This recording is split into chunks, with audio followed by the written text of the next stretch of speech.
నమస్తే. ఈ వారం మనం వాల్టా చట్టం గురించి మాట్లాడుకుందాం. రైతాంగానికి ఒక కీలకమైన అంశము నీళ్లు. పంట పండించుకోవడానికి నీళ్లు లేకుండా పంటలు పండవు కదా. నీళ్ళకి సంబంధించిన చాలా చట్టాలు ఉన్నాయి. కనీసం తెలంగాణ విషయానికి వచ్చినట్లయితే 5-6 కీలక చట్టాలు ఉన్నాయి నీళ్ళకి సంబంధించి. అందులో ప్రధానమైన చట్టమైన వాల్టా గురించి మనం ఈ రోజున చర్చిద్దాం. వాల్టా చట్టం, దీని ఇంగ్లీష్ పేరు water land and trees act. దాన్ని అక్రానిమే WALTA, WALTA, water and land trees and act అని. దీన్నే తెలుగులో నీరు చెట్టు భూమి, WALTA, water land and trees act అంటాం. నీరు భూమి చెట్టు చట్టం అని. ఈ చట్టం 2002లో అప్పటి ఉమ్మడి రాష్ట్రంలో చేయటం జరిగింది. ఇప్పుడు ఆ చట్టం కొనసాగుతుంది తెలంగాణలో కూడా. తెలంగాణ రాష్ట్రం ఈ చట్టాన్ని అడాప్ట్ చేసుకుంది. ఈ వాల్టా చట్టంలో ఏముంది తెలుసుకునే ప్రయత్నం మనం ఈ వారం చేద్దాం. ఇంతకుముందు పేరులోనే ఉంది, ఇది నీళ్లు, చెట్టు, భూమి గురించిన చట్టం. భూమి వాడుక విధానాల మీద కొంత రెస్ట్రిక్షన్స్ పెట్టే అవకాశం కూడా ఈ చట్టం ద్వారా ఉంది. ఈ 3 ప్రధాన అంశాలని తెలుసుకునే ప్రయత్నం చేద్దాం. ఇప్పుడు వ్యవసాయం విషయానికి వచ్చినట్లయితే ఈ చట్టం ఎంత కీలకమైందంటే, మనం బోర్ వేసుకోవాలనుకున్నా, బావి తవ్వాలన్నా ఈ చట్టం కింద చాలా నియమాలు ఉన్నాయి. మన ఇంట్లోనో పొలంలోనో చెట్టు కొట్టాలంటే కూడా కొన్ని పద్ధతులు ఉన్నాయి, కొన్ని నియమాలు ఉన్నాయి, అవి ఈ చట్టంలో ఉన్నాయి. మనం భూమి వాడుకునే విధానాలను కూడా ప్రభుత్వం నిర్దేశించే అవకాశం ఉంటుంది, అది ఈ చట్టంలో ఉంది. ఈ 3 ఈ చట్టంలో కీలక అంశాలు. 1, నీటి వసతులు, బోరు బావులకు సంబంధించి చట్టం ఏం చెప్తుంది, చెట్లు కొట్టడం గురించిన నియమాలు ఏమున్నాయి, 3 మన భూమి వాడే విధానం పైన ఎలాంటి నియమ నిబంధనలు ఈ చట్టంలో ఉన్నాయి అని తెలుసుకునే ప్రయత్నం చేద్దాం. ముందుగా బోర్లు, బావులు, ఇతర నీటి వసతుల విషయానికి వచ్చినట్లయితే 2002 సంవత్సరంలో చేసిన ఈ నీరు భూమి చెట్టు చట్టం ఏమంటుందంటే, 2002 చట్టం 2004లో నియమాలు వచ్చినాయి. ఈ చట్టం అమల్లోకి వచ్చే తేదీ నాటికి ఎవరెవరైతే అప్పటికే తమ పొలాల్లో కానీ ఇంట్లో కానీ బోర్ అయినా, బావి అయినా లేదా ప్రైవేట్ చెరువు దువ్వుకోవటమైనా ఏ విధమైన నీటి వసతులను ఏర్పాటు చేసుకున్నట్లయితే వాటన్నిటినీ తప్పకుండా రిజిస్ట్రేషన్ చేసుకోవాలి. మొట్టమొదటిది అంటే 2004 కంటే ముందు ఏదైనా బోరున్నా, బావి ఉన్నా, పట్టాభూమిలో ప్రైవేట్ చెరువు ఉన్నా వీటన్నిటిని కూడా రిజిస్ట్రేషన్ చేసుకోవాలి. దానికి ఒక ప్రక్రియ ఇచ్చారు. పంచాయత్ సెక్రటరీకి దరఖాస్తు పెట్టుకుంటే తహసీల్దారు దాన్ని రిజిస్ట్రేషన్ చేసి ఒక సర్టిఫికెట్ జారీ చేస్తాడు. ఇది ఉంటేనే ఆ బోర్లు, బావులు వాడుకోవడానికి కావాల్సిన అనుమతులు ఉన్నట్టు. ఇది మొదటిది జరిగిపోయిన కార్యక్రమం. ఎవరైనా ఇంకా కూడా 2004 కంటే ముందు ఉన్న నీటి వనరులు ఏమైనా ఉంటే వాటిని ఇప్పటి కూడా రిజిస్ట్రేషన్ చేసుకోవచ్చు, పాతవి అయితే, 2004 కంటే ముందు ఉన్నవైతే. ఇప్పుడు పరిస్థితి ఏంటి? ఇప్పుడు మనం ఏమన్నా బోరు తవ్వాలన్నా, బోర్ వేసుకోవాలన్నా, బావి తవ్వాలన్నా నియమాలు ఏమున్నాయి? ఇది చాలా కీలకం. చాలా సందర్భాలలో మనం ఎలాంటి అనుమతులు లేకుండానే బోర్ వేసేస్తాం. తర్వాత ఎలక్ట్రిసిటీ కనెక్షన్ కోసం పోయినప్పుడు, మరో దానికి పోయినప్పుడు ఇబ్బందులు వస్తూ ఉంటాయి. కాబట్టి నియమాలు తెలుసుకొని ఉండటం అనేది చాలా ఇంపార్టెంట్. నేను చాలా సందర్భాల్లో చెప్తున్న మాట ఏంటంటే, ఒకప్పుడు అరక దున్నటం వస్తే రైతు అయిపోయేవాడు, పొలంలో పనులు చేయటం వస్తే రైతు అయిపోయారు. కానీ ఈ పరిస్థితి ఇప్పుడు మారిపోయింది. గత మనం 10 ఏళ్ళుగా, మరీ ముఖ్యంగా 2000 సంవత్సరం తర్వాత పరిస్థితి చూస్తే గత 10-20 సంవత్సరాలుగా వ్యవసాయ రంగంలో బోలెడు చట్టాలు వచ్చాయి. ఒకప్పుడు ఏ చట్టము లేదు వ్యవసాయ రంగానికి సంబంధించి. భూములకు సంబంధించి చట్టాలు ఉన్నాయి, కానీ అవి కూడా కొద్ది గొప్ప ఉండేటివి. భూములు కాకుండా మిగతా అంశాల మీద చట్టాలు వేళ్ల మీద లెక్క పెట్టని ఉండేటి. కానీ ఈ రోజున వ్యవసాయము భూమి దగ్గర నుంచి మొదలు పెడితే విత్తనాలు, పురుగు మందులు, ఎరువులు, మార్కెట్లు, ఇన్సూరెన్సు, బ్యాంకు రుణాలు, ఇట్లా ఏ అంశం తీసుకున్నా ఆ అంశానికి సంబంధించిన చట్టాలు ఉన్నాయి. అవి తెలుసుకోవాల్సిన పరిస్థితి ఉంది. వాటి ఉల్లంఘన జరిగితే జరిమానాలు పడటం, ఇబ్బందులు ఎదుర్కోవటం కూడా మనం చూస్తున్నాం. కాబట్టి వ్యవసాయం చేసే ప్రతి వ్యక్తికి కూడా వ్యవసాయ రంగానికి సంబంధించిన చట్టాల మీద కనీస ప్రాథమికమైన అవగాహన ఉండాలి. ఆ ప్రయత్నమే ఇది సాగు చట్టాలపై మన ఛానల్లో చేస్తున్న ఈ కార్యక్రమం. ఇందులో ఈ వాల్టా విషయానికి వచ్చినట్లయితే, బోర్లు, బావులు తవ్వాలనుకుంటే ఈ చట్టం ఏం చెప్తుంది అంటే, మీరు మీ పొలంలో కానీ, మీ ఇంటి స్థలంలో కానీ బోరు వేయాలన్నా, బావి తవ్వుకోవాలనుకున్నా అనుమతి తీసుకోవటం తప్పనిసరి. పర్మిషన్ కోసం తహసీల్దార్కి త్రూ పంచాయత్ సెక్రటరీ ద్వారా కావచ్చు, లేదా ఆన్లైన్ ద్వారా దరఖాస్తు పెట్టాలి. దరఖాస్తు పెట్టిన 45 రోజుల్లోగా వారి నిర్ణయం చెప్తారు. ఈ దరఖాస్తు పెట్టిన తర్వాత ఏం జరుగుతుంది అంటే, ఎక్కడైతే మీరు బోర్ వేద్దాం అనుకుంటున్నారో, ఎక్కడైతే మీరు బావి తవ్వాలనుకుంటున్నారో అక్కడ నీళ్లు పడతాయా లేదా అనేది అంశాన్ని పరిశీలించి గ్రౌండ్ వాటర్ డిపార్ట్మెంట్ వాళ్ళు ఫీజిబిలిటీ సర్టిఫికేట్ ఇవ్వాలి. పలానా చోట నీళ్లు పడతాయి, ప్రయత్నించవచ్చు అని ఫీజిబిలిటీ సర్టిఫికేట్ ఇవ్వాలి. ఇక రెండవది, ఎలక్ట్రిసిటీ డిపార్ట్మెంట్ వాళ్ళు మేము అక్కడ ఎలక్ట్రిసిటీ కనెక్షన్ ఇవ్వగలుగుతాము, మీరు ఇక్కడ బోర్ వేసినా బావి తవ్వినా ఇబ్బంది లేదు అని వాళ్ళు సర్టిఫికేట్ ఇవ్వాలి. ఈ రెండు వచ్చిన తర్వాతనే సంబంధిత తహసీల్దారు పర్మిషన్ జారీ చేయడం జరుగుతుంది, బోర్ వేసుకోవటానికి కానీ బావి తవ్వటానికి కానీ. ఇట్లా అనుమతి వచ్చిన తర్వాతనే బోరు వేయటమో బావి తవ్వటమో చేయాలి. అనుమతి లేకుండా కనుక ఇలా చేస్తే ఎలక్ట్రిసిటీ కనెక్షన్ రాకపోవటం ఒకటి, రెండోది ఆ బావిని కానీ బోరును కానీ సీజ్ చేసే అవకాశం ఉంది, పర్మనెంట్గా కూడా క్లోజ్ చేసేయించవచ్చు. అంతేకాదు ఇదేమో నెగిటివ్ కాన్సిక్వెన్స్, అంటే చేయకపోవటం వల్ల జరిగే నష్టాలు. మీరు కనుక పర్మిషన్ వేసుకొని తీసుకున్నట్లయితే దీనికి తగ్గ ఇన్సూరెన్స్ స్కీమ్ కూడా ఉంది. ఒకవేళ బావి బోరు మీరు ప్రయత్నం చేసి ఫెయిల్ అయ్యారు అనుకోండి, మీరు బోరు ప్రయత్నం చేశారు, బోరు పడలేదు, అట్లాంటప్పుడు మీరు అనుమతి తీసుకొని కనుక ఇది చేస్తే ఇన్సూరెన్స్ కంపెనీ నుంచి 10,000 రూపాయలు నష్టపరిహారం కూడా వచ్చే అవకాశం ఉంటుంది, ఎప్పుడు మనం అనుమతి తీసుకొని చేస్తే.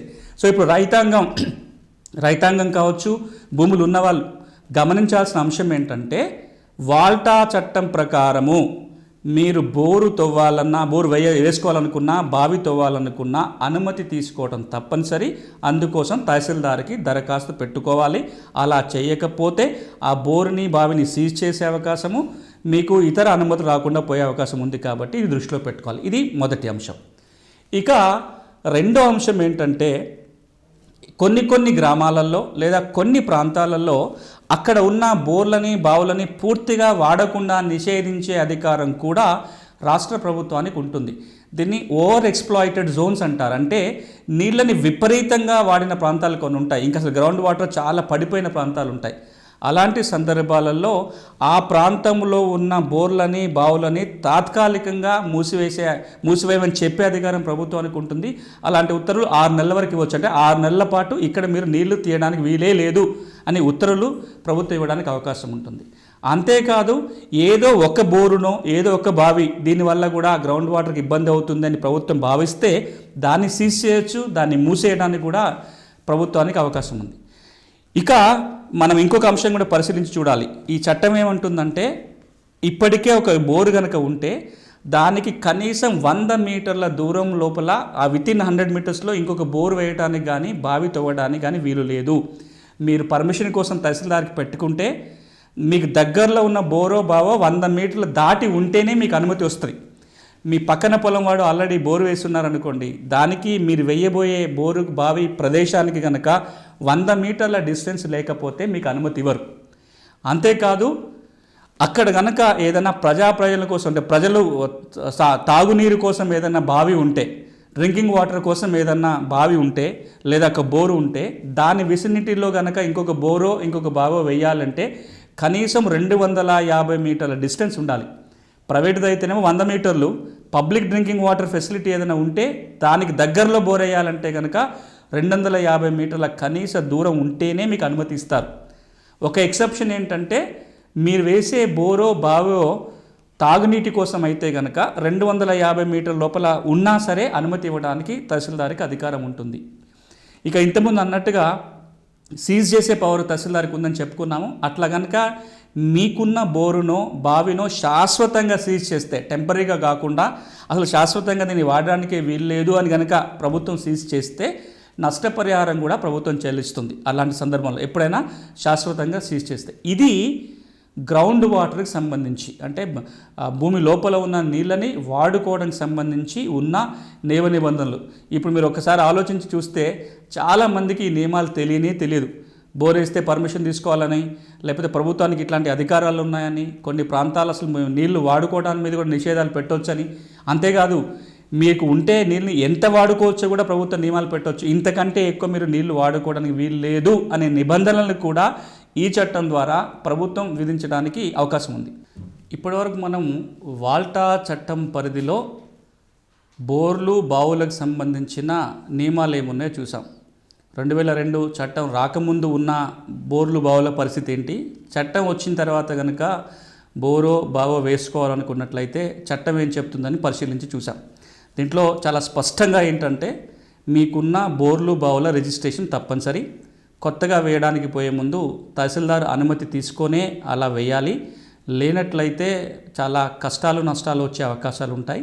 చాలామంది రైతాంగం తెలుసో తెలియకో ఈ నిబంధనలను ఉల్లంఘించే చేస్తున్నారు. రేపు పొద్దున ఇలాంటి ఉన్న వాటన్నిటి రిజిస్ట్రేషన్ అన్న చేయించుకోవాలి, లేదా ఇప్పుడు తీయబడడానికి అనుమతి అన్న తీసుకోండి. ఇది వాల్టా చట్టంలో ఒక నియమం. ఇక రెండోది ఏంటంటే, ఇప్పటిదాకా మనం మాట్లాడుకుంది భూమి లోపల ఉన్న నీళ్ళ గురించి. ఇప్పుడు భూమి పైన ఉపరితలం సర్ఫేస్ వాటర్ అంటాం, అంటే భూమి మీద ప్రవహించే నీళ్ళకు సంబంధించి కూడా కొన్ని నియమ నిబంధనలు ఈ చట్టంలో ఉన్నాయి.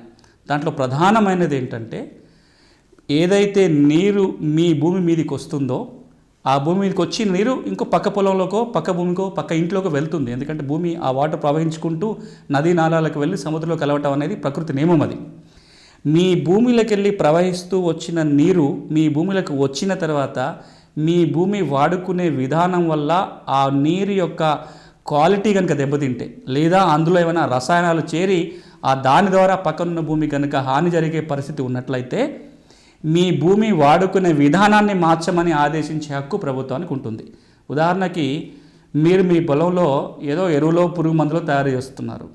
మీ పక్క భూమి నుంచి వచ్చే నీళ్లు మీ దగ్గర నుంచి ప్రవహించిపోవటం వల్ల మీ భూమిలో ఉన్న కెమికల్స్ వల్ల మీ భూమి నుంచి నీరు ప్రవహించి పక్క భూమికి వెళ్ళే లోపల దాంట్లో పొల్యూషన్ జరుగుతున్నప్పుడు మీరు పెట్టిన కర్మాగారాన్ని మూసేయమని చెప్పి ప్రభుత్వం ఆదేశించవచ్చు. లేదు మీరు పంట వేస్తున్నారు, మీరు ఇంకో చిన్న ఉదాహరణ, మీరు వేసే వరిలోనో ఇంకేదో పంటలో విపరీతమైన ఎరువులు పురుగు మందులు వాడుతున్నారు. ఈ పక్క నుంచి వచ్చే నీరు ప్రవహించి కిందికి వెళ్తున్నప్పుడు మీరు వాడే ఎరువులు పురుగు మందుల వల్ల పక్క భూమిలోకో లేదా ఊళ్ళో నీళ్ళ కనుక ఇబ్బంది జరిగితే మీరు వేసుకునే పంట మార్చండి అని ఆదేశించే అధికారం కూడా వాల్టా చట్టం కింద ప్రభుత్వానికి ఉంటుంది. ఒక్క మాటలో చెప్పాలంటే, మీ భూమి మీదకి నీరు ఏదైతే పక్క నుంచి వస్తుందో, ఏ క్వాలిటీతో వస్తుందో వీలైతే అదే క్వాలిటీతో ప్రవహించి పక్క భూమికి వెళ్ళాలి. మీరు ఆ నీళ్ళ క్వాలిటీకి కనుక ఇబ్బంది కలిగించినట్లయితే భూమి వాడుక విధానాన్ని మార్చే అధికారం ప్రభుత్వానికి ఉంటుంది. ఇది సర్ఫేస్ వాటర్కి సంబంధించి. ఇక అదేవిధంగా ఏవైతే చెరువులు కుంటలు ఉన్నాయో, చెరువులు కుంటలు ఇతర నీటి వసతులు ఏవైతే ఉన్నాయో వాటిని రక్షించడానికి కూడా చర్యలు తీసుకునే అధికారం వాల్టా చట్టంలో ప్రభుత్వానికి ఉంటుంది. ఇది నీళ్ళకు సంబంధించిన నియమాలు. ఇక చెట్ల విషయానికి వచ్చినట్లయితే, ఈ చట్టంలో ప్రధానమైన నియమం చెట్ల విషయానికి వచ్చినట్లయితే, ఒకటి, మీరు మీ ఇంటి స్థలంలో ఇన్ని చెట్లు పెంచాల్సిందే అని నియమాలు ఉన్నాయి. అది పట్టణాలు అయితే ఎంత, పల్లెటూర్లు అయితే ఎంత, మీకు ఎంత స్థలం ఉంటే ఎన్ని చెట్లు పెంచాలి అనే నిబంధనలు దీంట్లో ఉన్నాయి. అన్ని చెట్లు కనుక పెంచకపోతే మీ భూమిలో బిల్డింగ్ కట్టుకోవడానికి అనుమతులు ప్రభుత్వం ఇవ్వదు. ప్రభుత్వం అనుమతి ఇవ్వాలి అంటే ప్రభుత్వం నిర్దేశించిన మేరకు చెట్లని మీ ఇంటి స్థలంలో పెంచితేనే అనుమతులు వస్తాయి. దాంతోపాటుగా వాటర్ హార్వెస్టింగ్ స్ట్రక్చర్ పెట్టాలంటే మీ ఇంటి స్థలంలో పడిన నీళ్ళని స్టోర్ చేయడం కోసం, వాటిని గ్రౌండ్ ప్రిజర్వ్ చేసుకోవడం కోసం లేదా భూమిలోకి పంపించడం కోసం వాటర్ హార్వెస్టింగ్ స్ట్రక్చర్స్ కూడా ఈ చట్టం తప్పనిసరి అంటుంది. అది ఉంటేనే మీకు అనుమతులు వస్తాయి. అంటే ఏంటి, ప్రభుత్వం నిర్దేశించినట్టుగా చెట్లు పెంచాలి, చెప్పినన్ని పెంచాలి, అక్కడ ఒక వాటర్ హార్వెస్టింగ్ స్ట్రక్చరు ప్రభుత్వ నియమాల ప్రకారం చేస్తేనే మీ ఇంటి స్థలంలో మీరు ఇల్లు కట్టుకోవడానికి ప్రభుత్వం అనుమతిస్తుంది. ఇది ఒక నియమం అయితే, ఇక రెండోది ఏంటంటే, మీరు ఏ చెట్టు కొట్టాలన్నా, మీ ఇంట్లో ఉన్నది కావచ్చు, మీ ఇంటి స్థలంలో ఉన్నది కావచ్చు, పొలంలో ఉన్నది కావచ్చు, చెట్టు కొట్టాలంటే అనుమతి తీసుకోవటం తప్పనిసరి. ఈ చట్టంలో ఏం చెప్తున్నారంటే, కొన్ని ఎగ్జామ్టెడ్ కేటగిరీ చెట్లు ఉంటాయి, కొన్ని ఎగ్జామ్ట్ కానీ ఉంటాయి. అంటే కొన్ని ప్రధానమైన చెట్లకు టేక్ కానీ గంధం చెట్లు కానీ ఇట్లాంటివన్నీ ఒక్కొక్క కేటగిరీలో ఉంటాయి. కొన్ని ఎగ్జామ్టెడ్ కేటగిరీ అంటే కొట్టుకున్న ఇబ్బంది లేని కొన్ని ఉంటాయి. ఇందులో ఏ కేటగిరీ అయినా సరే సంబంధిత డిఎఫ్ఓకి దరఖాస్తు పెట్టుకోవాలి. 2016లో తెలంగాణ రాష్ట్ర ప్రభుత్వం ఏదైతే కొన్ని కీలక సవరణలు చేసిందో, ఈ వాల్టా నియమాలకు కొన్ని సవరణలు చేసింది. సవరించిన వాల్టా నియమాల ప్రకారము చెట్టు కొట్టాలంటే అనుమతి తప్పనిసరి. అనుమతి ఇచ్చే అధికారం డిఎఫ్ఓకు ఉంటుంది. అందులో ఎగ్జామ్టెడ్ కేటగిరీలో కనుక ఉంటే సెల్ఫ్ డిక్లరేషన్ ఇస్తే సరిపోతుంది. సెల్ఫ్ డిక్లరేషన్ ఇచ్చి చెట్లను పడగొట్టడానికి పర్మిషన్ తీసుకోవచ్చు. ఒకవేళ అది ఎగ్జామ్టెడ్ కేటగిరీ కాకపోతే రిటర్న్గా రాతపూర్వకంగా డిఎఫ్ఓ అంటే అటవీ అధికారి అనుమతి ఉంటేనే చెట్లు కొట్టడానికి అవకాశం ఉంటుంది. అనుమతి లేకుండా చెట్లు కొట్టడం కానీ ఆ చెట్లని ఇతర ప్రదేశాలకి ట్రాన్స్పోర్ట్ చేయటం కానీ చేయడానికి వీల్లేదు. ఇక డిఎఫ్ఓ అనుమతి ఇచ్చే ముందు తప్పనిసరిగా వాటి యాజమాన్య హక్కులని పరిశీలించి చూడాలి. పట్టా భూమిలో ఉన్నాయా, అటవీ ప్రాంతంలో ఉన్న పట్టా భూమిలో ఉన్నాయా, లేదా అడవుల నుంచి కొడుతున్నారా, ఈ మూడు నిర్ధారణ జరగాలి. ఈ మూడు వేరు. పట్టా భూములలో ఉండే చెట్లు వేరు, ఇప్పుడు మనకు ఇంటి స్థలంలోనో పొలంలో పట్టా భూమి ఉంటే పట్టా భూమిలో చెట్లు ఉంటే అది వేరు. రెండోది అటవీ ప్రాంతాలలో కూడా పట్టా భూములు ఉన్నాయి. గిరిజనులు కానీ కొంతమంది గిరిజనేతలు కూడా పట్టా భూములు ఉన్నాయి. పట్టా భూములలో ఉన్న అటవీ ప్రాంతం కనుక అయితే వాటి నియమాలు మళ్ళీ వేరుగా ఉంటాయి. ఇవి రెండూ కాకుండా ఫారెస్ట్లోకి వెళ్ళండి, అటవీ భూములకు వెళ్ళి కొట్టుకొని తీసుకురావటం. ఒకటి, అటవీ భూముల విషయానికి వచ్చినట్లయితే చెట్లు కొట్టడానికే వీలేదు, ఇంకా అనుమతులు ఇవ్వకపోవడం ఏమీ ఉండదు. అటవీ ప్రాంతం కనుక అయితే, అడవులైతే నిర్ధారించిన క్లాసిఫైడ్ అని నోటిఫైడ్ అడవి కనుక అయితే చెట్లు కొట్టడానికి వీల్లేదు. కానీ అటవీ ప్రాంతంలో ఉన్న ప్రైవేట్ భూములు కనుక చెట్లు ఉంటే దానికి అనుమతి ప్రక్రియ వేరుగా ఉంటుంది. అటవీ ప్రాంతంలో ఉన్న పిఓఐటీడీఏ ఎస్డిసిల అనుమతితో డిఎఫ్ఓ పర్మిషన్ ఇవ్వాల్సి ఉంటుంది. అటవీ ప్రాంతం బయట ఉన్న గ్రామాలలో ఉన్న పట్టా భూములో కనుక చెట్లయితే డిఎఫ్ఓ సంబంధిత తహసీల్దార్ దగ్గర నుంచి ఒక సర్టిఫికేట్ తీసుకుంటారు. ఇది పలానా పట్టా భూమిలో పలానా వ్యక్తి దీనికి యజమాని, ఆయన భూమిలో ఇన్ని చెట్లు ఉన్నాయి, దీనికి ఇతను యజమాని అని సర్టిఫై చేస్తే డిఎఫ్ఓ అనుమతిస్తాడు. అలా అనుమతి తీసుకున్న తర్వాతనే చెట్లు కొట్టాలి. అనుమతి లేకుండా చెట్లు కొట్టినా, అనుమతి లేకుండా కొట్టిన చెట్లను వేరే ప్రదేశానికి తీసుకెళ్ళినా సరే జుర్మానాలు ఉన్నాయి. దాదాపుగా 1000 రూపాయల నుంచి 50,000 రూపాయల వరకు కూడా జుర్మానా విధించే అవకాశం ఉంటుంది. చెట్టు విలువకి 2 రెట్ల నుంచి 5 రెట్ల వరకు కూడా జుర్మానా వేయొచ్చు ఈ చట్ట ప్రకారం. ఇది చెట్ల విషయానికి వచ్చినట్లయితే. సో ఇప్పుడు మనం 3 నిబంధనలు మాట్లాడుకున్నాం. నీళ్ళకి సంబంధించి, గ్రౌండ్ వాటర్, సర్ఫేస్ వాటర్ రెండింటి గురించి మాట్లాడుకున్నాం, చెట్లకు సంబంధించి.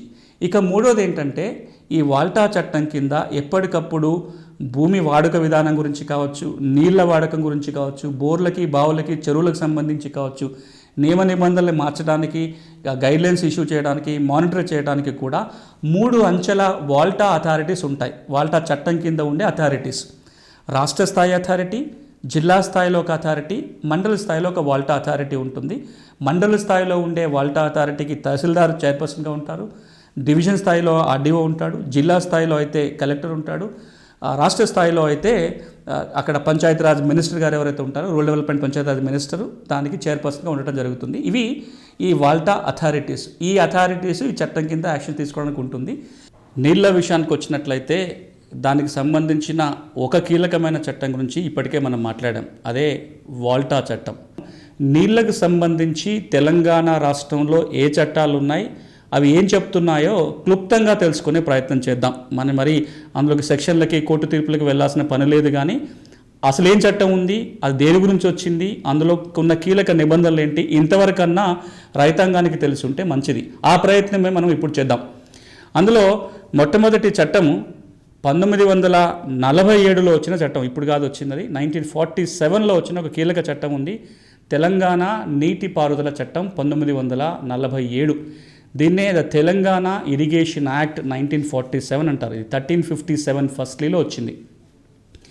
47లో వచ్చిన ఈ నీటిపారుదల చట్టం ఏం చెప్తుంది అంటే, తెలంగాణ రాష్ట్రంలో 2000 ఎకరాల కంటే మించి ఆయకట్టు ఇచ్చే ఏ నీటిపారుదల ప్రాజెక్ట్ అయినా, ఏ వనరైనా సరే, ఏ ఇరిగేషన్ వర్క్ అయినా సరే ఈ చట్టం వర్తిస్తుంది. 2000 ఎకరాల ఆయకట్టు ఉన్న వాటన్నిటికీ కూడా ఈ చట్టం పరిధిలో కొన్ని నియమ నిబంధనలు ఉన్నాయి.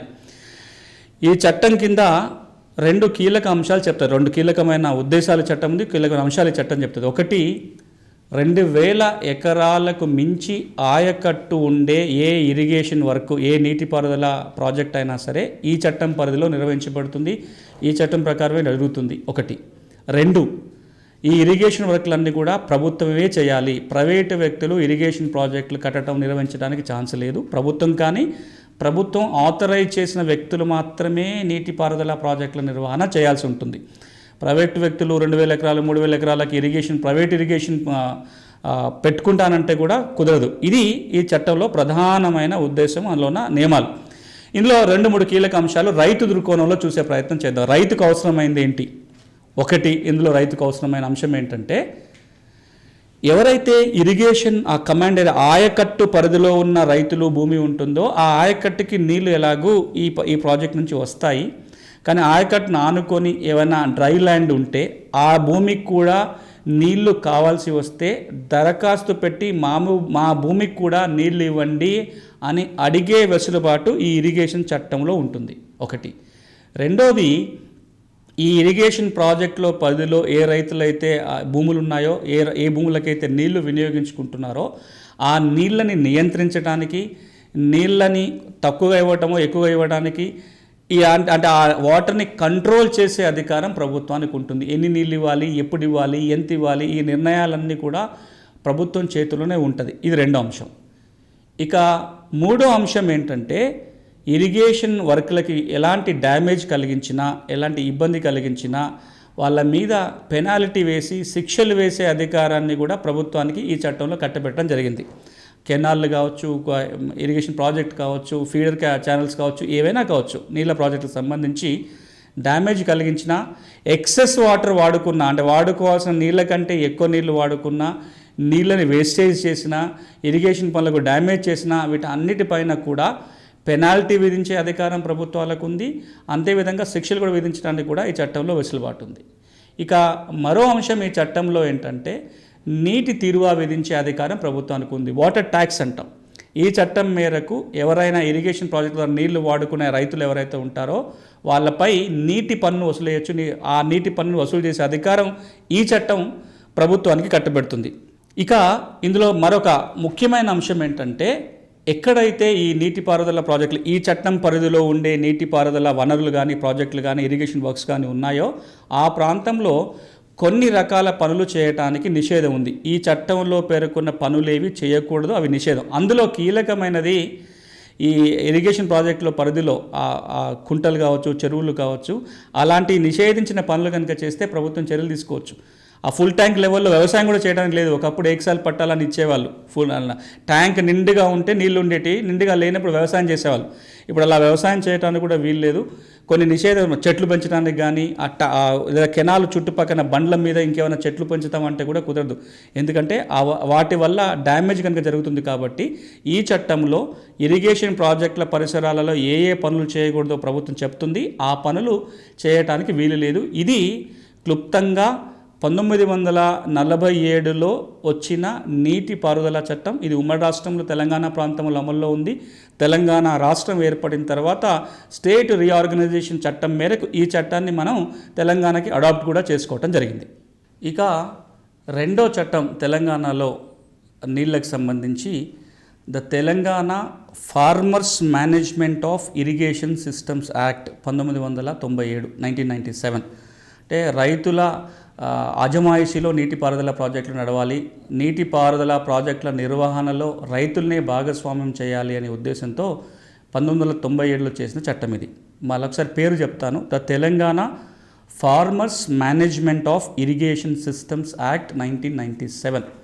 ఇంతకుముందు నేను అన్నట్టుగా ఈ నీటి ప్రాజెక్టులు ఏవైతే ఉన్నాయో నిర్వహణలో రైతులని, ఆ నీరు వాడుకునే వ్యక్తులని భాగస్వాములు చేయటం కోసం తెచ్చిన చట్టం. ఈ చట్టం కింద రకరకాల రైతు కమిటీలని ఏర్పాటు చేయడం జరుగుతుంది. వాటర్ యూజర్స్ అసోసియేషన్ అనే ఆ నీరుని వాడుకునే వాళ్ళ సంఘాలను ఏర్పాటు చేసేవాళ్ళు, కెనాల్ మేనేజ్మెంటు, ప్రాజెక్ట్ మేనేజ్మెంట్ కమిటీలు కూడా ఏర్పాటు చేయడం జరిగింది ఈ చట్టం కింద.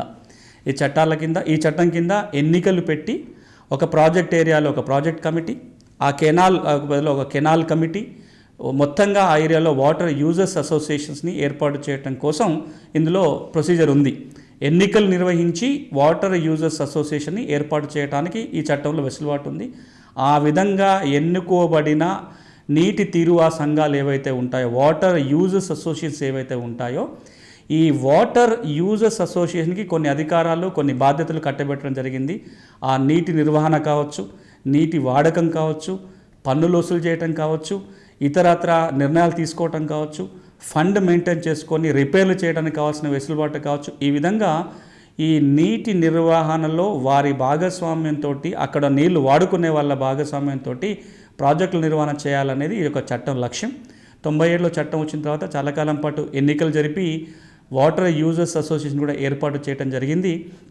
ఈ చట్టం యొక్క నేపథ్యం ఏంటంటే ఇరిగేషన్ ప్రాజెక్ట్స్ కావచ్చు, మరేదైనా సరే, అది అటవీ మేనేజ్మెంట్ కావచ్చు, అంటే ఫారెస్ట్ నిర్వహణ కావచ్చు, నీళ్ళ నిర్వహణ కావచ్చు, మరొకటి కావచ్చు, అక్కడ ఎవరైతే స్టేక్ హోల్డర్స్ ఉంటారో వాళ్ళని భాగస్వాములుగా చేసినట్లయితే వాటి మేనేజ్మెంట్ మరింత మెరుగ్గా ఉంటుంది అనే నేపథ్యంలో చాలా చట్టాలు వచ్చినాయి. అలాంటిదే ఒక చట్టమే నీళ్ళ విషయానికి వచ్చినట్లయితే ఇప్పుడు మనం మాట్లాడుకుంటున్న వాటర్ యూజర్స్ అసోసియేషన్ ఏర్పాటు చేయడం కోసం చేసిన చట్టం.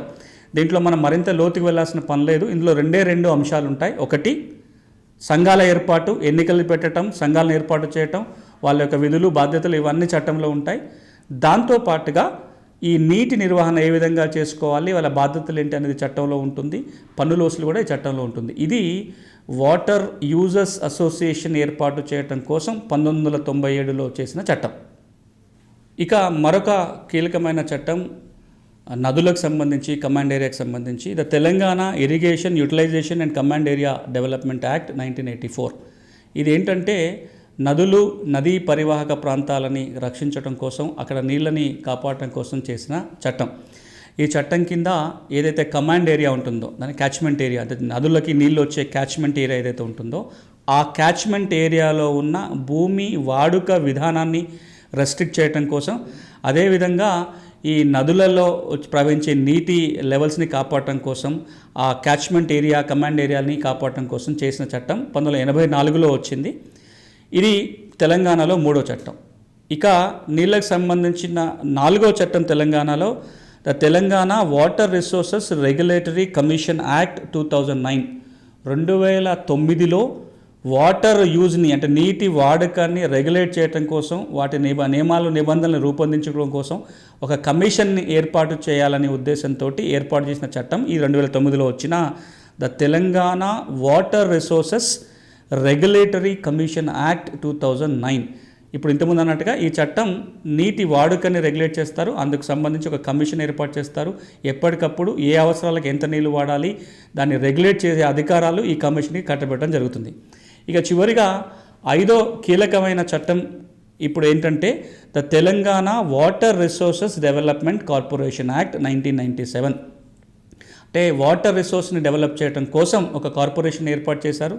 దానికి రకరకాల బాధ్యులను కూడా నియమించడం జరిగింది. ఈ కార్పొరేషన్ యొక్క ఉద్దేశము, వాటి లక్ష్యాలు ఏంటంటే తెలంగాణలో నీటి వనరులని సంరక్షించటం, నీటి వనరులని అభివృద్ధి చేయటం, ఏ ప్రాజెక్ట్కి ఏ అవసరానికి ఎన్ని నీళ్ళు కావాలో డిసైడ్ చేయటం, ప్లాన్లు రూపొందించటం, ఇవన్నీ కూడా ఈ కార్పొరేషన్ యొక్క బాధ్యత కింద ఉంటుంది. ఈ కమిషన్, ఏదైతే కార్పొరేషన్ ఏదైతే ఉందో గత 2-3 సంవత్సరాలుగా కీలకమైన పనులు కూడా చేపట్టడం జరుగుతుంది. మొత్తంగా ఇవి తెలంగాణలో నీళ్లకు సంబంధించి, మరీ ముఖ్యంగా సాగునీరుకు సంబంధించి అమలులో ఉన్న చట్టాలు. అది వాల్టా చట్టం కావచ్చు, వాటర్ యూజర్స్ అసోసియేషన్కి సంబంధించిన చట్టం కావచ్చు, ఇరిగేషన్ చట్టం కావచ్చు, వాటర్ కమిషన్ కావచ్చు, వాటర్ డెవలప్మెంట్ కార్పొరేషన్ కావచ్చు, ఇవన్నీ కూడా నీళ్ళ సంరక్షణ, నీళ్ళ వినియోగము, ఏ రంగానికి ఎంత వాడాలి అనే ఒక నిర్దేశం చేయడం కోసం ఏర్పాటు చేసుకున్న చట్టాలు. అందుకు సంబంధించి అమల్లో ఉన్న నియమాల గురించి మనం ఇప్పటివరకు మాట్లాడుకున్నాం. ధన్యవాదాలు.